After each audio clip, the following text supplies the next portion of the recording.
நேரடி சந்திப்பு நிகழ்ச்சிக்கு செல்வோம். இன்றைய சந்திப்பு நிகழ்ச்சியிலே ஹின்ராஃபினுடைய தலைவர் மலேசியாவிலிருந்து வேதமூர்த்தி இங்கே கலையகத்திற்கு வந்திருக்கின்றார். உண்மையில் மலேசிய அரசியலிலே இப்பொழுது ஏற்பட்டிருக்கின்ற மாற்றம் ஒரு முக்கியமான மாற்றம்தான். ஆனால் ஹின்ராஃபினுடைய செயல்பாடுகள் தொடர்பாகவும் இன்று நாம் பேச இருக்கின்றோம். வணக்கம் வேதமூர்த்தி. வணக்கம். மலேசிய அரசியலில் இப்பொழுது இடம்பெற்றிருக்கின்ற மாற்றம், அதை நீங்கள் எப்படி பார்க்கிறீர்கள்? கடந்த தேர்தல் பிறகு மார்ச் 8ஆம் தேதி தேர்தலுக்கு பிறகு எதிர்கட்சிகள் அதிகமான முறையில் பார்லிமெண்ட்ல ரெப்ரசன்டேட்டிவ்ஸ் இருக்காங்க. ஸோ அந்த வகையில் இப்போ டெமோக்ராட்டிக் குரல் பார்லிமெண்ட்ல அதிகமாக இருக்கு. பல விஷயங்கள் பேசப்படுகின்றார்கள். பல இஷ்யூஸ், புது இஷ்யூஸ்லாம் இதுக்கு முன்பு பேசாத விஷயம்லாம் இப்ப பார்லிமெண்ட்ல பேசி வெளிப்படையாக பல விஷயங்கள் வெளியே வருது. இப்ப மலேசிய அரசியல்ல இந்த மாற்றத்திற்கான காரணம் என்னவென்று நீங்கள் நினைக்கிறீர்கள்? முக்கியமா இந்த மாற்றத்துடைய காரணம் மக்கள் 50 வருஷமா விசுவாசமா அரசாங்கத்துக்கு வாக்களித்து அரசியல் மேல பல நம்பிக்கை வச்சிருந்தாங்க. இருந்தாலும் அரசாங்கம் அந்த நம்பிக்கையை வீணாக்கிட்டாங்கன்னு தான் நான் சொல்லணும். ஸோ அந்த வகையில் மக்கள் இப்போ புதிய கட்டத்தை பார்க்குறாங்க. மலேசிய அரசியல் ரீதியில் புதிய ஒரு கட்டம் வருமா அப்படிங்கிற முறையில் எதிர்கட்சிக்கு ஒரு வாய்ப்பு கொடுப்போமே, எதிர்கட்சிக்கு நம்ம ஓட் போட்டு அவங்க என்ன செய்ய முடியும் அப்படிங்கிற நம்பிக்கை மக்களுக்கு கொஞ்சம் கொஞ்சமா எதிர்கட்சிக்கான நம்பிக்கை வருகிறது. இப்ப அதிகமாக மலாயக்காரர்கள் என்ன நினைக்கிறார்கள்? மலாய்க்காரர்களும் அவங்களுடைய பொலிட்டிக்கல் சிந்தனைகள் மாறிக்கொண்டு வருகிறது. குறிப்பிட்டு இப்போ மலாய்க்காரர்கள் அன்வார் இப்ராஹிம் முன்னாள் துணை பிரதமர் இருக்காரு. அவருடைய கட்சியில பல பேர் சேர்ந்து அவரோட கட்சிக்கு பல பேர் ஆதரவு கொடுக்குறாங்க. அவரும் எதிர்கட்சியில இருந்தாலும் கூட அவரு நாட்டை எடுத்து நடத்துறதுக்கு அவருக்கு அந்த தகுதி இருக்குன்னு சொல்லி மலாய்க்காரர்கள் நம்புறாங்க. அதோடு இப்ப ஏனைய சிறுபான்மையின மக்களுடைய நிலவரங்கள், நிலைப்பாடு எப்படி இருக்குது? இப்போதைக்கு அதே நிலைமையில தான் இருக்குதுன்னு நான் சொல்ல வேண்டும். ஏனென்றால் அரசாங்கம் அந்த தேர்தலில் தோல்வி அடைஞ்ச பிறகு, பெரிய அளவில் தோல்வி அடைஞ்ச பிறகு அரசாங்கம் பிரதமர் கொடுத்த வாக்கு என்னன்னு சொன்னா, நான் அந்த மெசேஜ் எனக்கு கடத்தி விட்டது, நான் இனிமேல் செய்ய வேண்டியது செய்வேன் அப்படின்னு சொன்னாரு. ஆனா இப்ப 2 மாசமா ஆயிட்டுது. ஆனா இருந்தாலும் கூட எந்த ஒரு மாற்றமோ பெரிய அளவில் செய்ததா நம்மளுக்கு தெரியல. சொல்வாக்கிலே இருக்கு. இப்ப மலேசியாவின் சிற்பி என்று நாம் சொல்லப்படுகின்ற மகாதீர் முகமது ஒரு தவறான ஒருத்தருட கையில ஆட்சியை கொடுத்துட்டு ஒரு ஸ்டேட்மெண்ட் ஒன்று விட்டார். அதுக்கு பிறகு நீண்ட காலத்திற்கு பிறகான ஒரு ஞானம் பிறந்திருக்குன்னு சொல்லலாமா? அது அவருடைய செல்ஃபிஷ் குணம் தான் நான் சொல்லணும். ஏனென்றால் அவரும் அவருடைய மகாதீரும் அவருடைய குடும்பத்தினர்களும் எந்த வகையிலையும் இந்த புது பிரதமர் மூலமாக எந்த வகையிலையும் நன்மை அடையவில்லை. அவங்களுடைய மேகா ப்ராஜெக்ட்ஸை புது பிரதமர் நிறுத்தி விட்டார் அப்படின்னு சொல்லிட்டு அந்த கோவத்துல தான் அப்படி சொல்லியிருக்கணும்னு நான் நம்புறேன். தமிழர்களுடைய நிலைப்பாடு இருக்கு. இப்ப தமிழர்களுடைய நிலைப்பாடு அதே சூழ்நிலைகள் தான் இருக்கு. நாங்கள் இன்னமும் எங்களுக்கு கொடுக்க வேண்டிய உரிமைகள் நம்ம போராடி கொண்டுதான் இருக்கிறோம். இப்ப ஹின்ராஃபினுடைய பிரச்சனைக்கு முதல்ல தமிழர்கள் இப்பொழுது அதிகமாக அரசியலில் பங்கெடுத்திருக்கின்றார்கள். அந்த சூழ்நிலையை பற்றி சொல்லுங்க. பெரும்பாலும் எதிர்கட்சிகள் எதிர்கட்சி மெம்பர்ஸ் பல பேர் தொகுதியில நின்று ஜெயிச்சிருக்காங்க.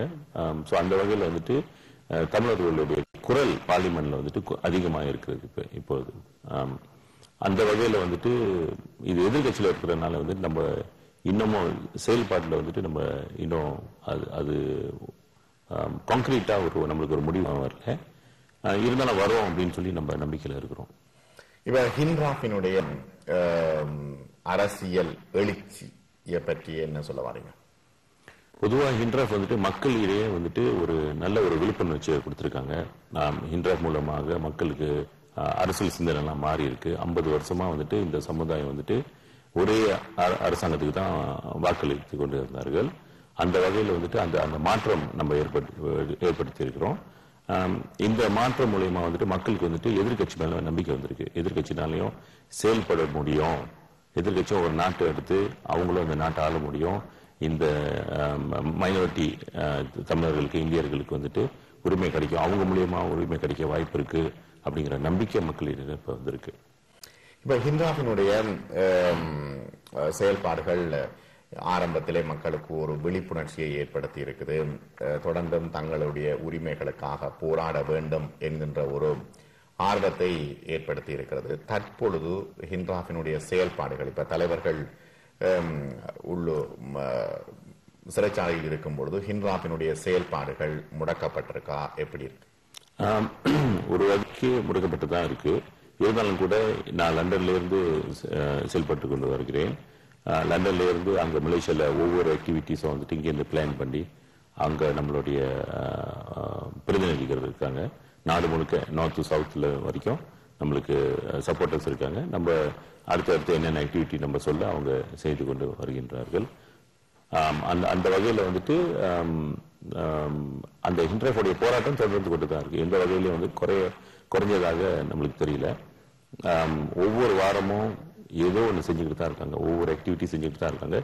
இந்த அரசாங்கத்துக்கு வந்துட்டு இந்த 5 தலைவர்களை விடணும், நாங்கள் ஏற்கனவே கேட்டிருந்த அந்த 18 கோரிக்கை வந்துட்டு அரசாங்கம் கொடுக்கணும் அப்படிங்கிற காரணத்தினால எல்லா ஆக்டிவிட்டிஸும் ஒவ்வொரு வாரமும் நடத்தி கொண்டு தான் வந்து.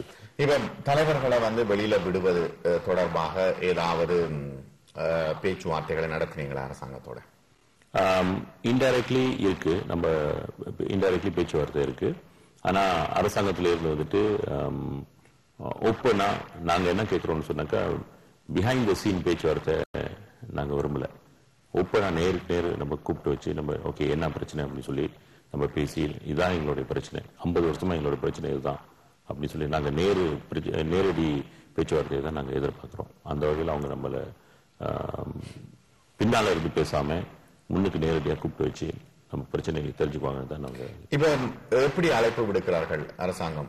ஹிண்ட்ராஃபோட மறைமுகமான ஒரு பேச்சுவார்த்தையை நடத்தி ஒரு சுமூக நிலைக்கு மாறதுக்கு விரும்புறாங்களா அரசாங்கம்? மறைமுகமான பேச்சுவார்த்தை நடத்தி கொண்டு இருக்கிறார்கள். அது எப்படியான அழைப்புகளை விடுத்தாங்க? என்ன பல பேர் சந்திச்சிருக்காங்க, லண்டன்ல பல பேர் சந்திச்சிருக்காங்க, அரசியல்வாதிங்க வந்திருக்காங்க, வந்து பேசியிருக்காங்க. ஆனா வந்துட்டு இது வந்துட்டு நான் அவங்ககிட்ட கேட்டுக்கொண்டது அதுதான். ஹிண்ட்ராஃப் வந்துட்டு முக்கியமா ஹிண்ட்ராஃப் வந்துட்டு ஒரு ரெக்கனைஸ் ஆர்கனைசேஷன். இந்த ஹிண்ட்ராஃப்க்கு வந்து ஒரு அங்கீகாரம் கொடுத்து எங்களுடைய ஆர்கனைசேஷனை பதிவு செய்து அப்புறம் நம்ம பேச்சுவார்த்தை நடத்துவோம் அப்படின்னு சொல்லி தான் நாங்கள் கேட்டிருக்கேன். இப்பொழுது இருக்கின்ற இந்த அரசியல் மாற்றத்தில் தமிழ் எம்பிக்கள் இருக்கிறார்கள், வந்திருக்கின்றார்கள். அவர்களுக்கும் ஹிண்ட்ராஃபுக்குமான தொடர்பு எப்படி இருக்கு? தொடர்பு நல்ல தொடர்பு. குறிப்பிட்டு எதிர்கட்சியில் உள்ள எம்பிஸ் வந்துட்டு நல்ல தொடர்பு இருக்குது. அரசாங்கத்தில் உள்ளவங்க அதே சூழ்நிலையில தான் இருக்காங்க, அவங்களுடைய போக்குல தான் இருக்காங்க.